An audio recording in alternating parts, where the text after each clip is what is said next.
ये वीडियो देख कर जाना भाई। कौन है बे? भैया हम जनगणना से आए, तुम्हारा नाम क्या है? मजबूरी भैया हालात ना पूछिए, नाम पूछिए है। भैया हमार नमो मजबूरी है।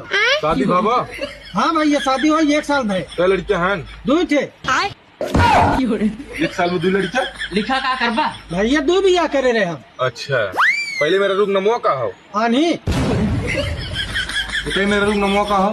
तूफान नाम रखे है कहानी तूफान, लड़कियों का नमो का बा? कौन है लड़किया की? आनी भौजी की। बंदूक राजा ई कौन नाम हो? लिखा लिखा का करबा? भैया तूफान भौजी की लड़कियों का नाम बा? तलवार तेरी माँ का लिखा लिखा का करबा? एक गाड़ी में रहो जनगणना फनगणना, जब तू बोले बारूद भरान का जनगणना कैसी? भैया जनगणना करे जाती सरकार भैया तोरी के जनगणना ना हो पा, तोरी के कुल गोला बारूद भरा है।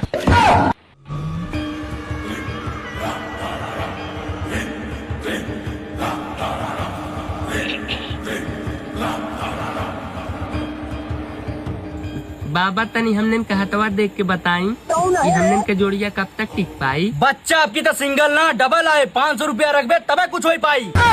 अबे साले बाबा 400 में काम चल जाएगी। हाँ बताओ व्हाट इज योर प्रॉब्लम बच्चा? बाबा तनी के हथवा देख के बताई का हमसे प्यार करेला सच्चा? दिस इज योर मेहरारू बच्चा? हाँ बाबा। घोर अनर का बाबा? बच्चा ही तोरे साथे खाली प्यार का नाटक रचावेले और तो के अनिहारे में रख के रतिया पर कौनो और से बतियावेले।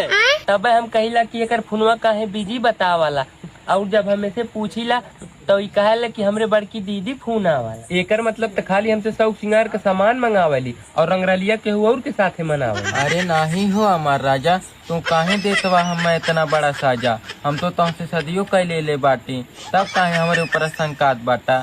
बोला हो हमार राजा। राजा न रानी इनके चढ़ल बा जवानी, बच्चा अब तो एकरे साथे कहियो न रहे, न तोरो बन जाए हुए कहानी। कौन कहानी बाबा? मैं हर गोर मिलैया काली मगर छिनार न मिलई मैं हर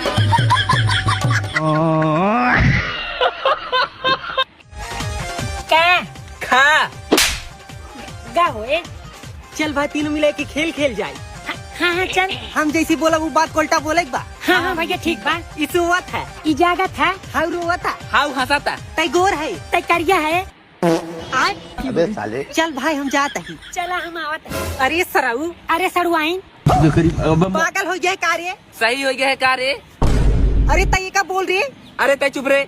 गड़ुआ होगा कार्य तो। हे भगवान, हे शैतान, साले तू अरे तुमने दोनों मिल गेम में बाहरी आओ। अरे तय गेमे के अंदर आओ। अब हमें दोनों जने पीला, लेकिन हमने तो न पेला।